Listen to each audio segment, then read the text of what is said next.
Ата, мен келдім. Келдің, бас чай ішіп отыр. Өзіңіз ішсеңіз ішпеймін. Қазір эле кайра кетем. Ey бала, каяка бартасың?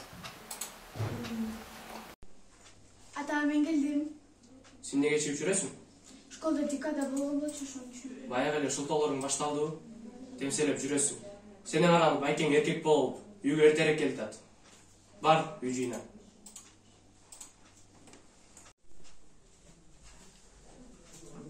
Апаң менен сүйлөштүңбү? Үйгө келет бекенчи жокпу же башка үйдө болуп турбу? Ооба, жаңы эле сүйлөштүм. Бизнес тренингде камалып калыптыр. Кечинде келем дейт үйгө. Ал нече үйдө деши?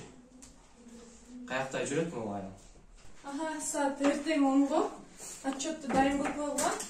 Силерден өзүм текшерип багам. Кызым, тамак кылып атасыңбы? Ооба, дайын болуп калдым. Күгүспөй жашынкай кылып бышыр беренде. Кое билесиң, мен сабактарым калып калды.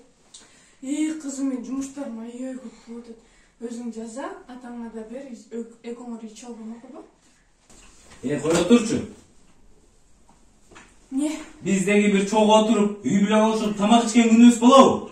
Иче бер өзүң, иче бер. Мен тиякта жумушум чачтан көп. Бутума тийбей иштеп жүрөм силерди багайын деп. Кайдагы жумуш?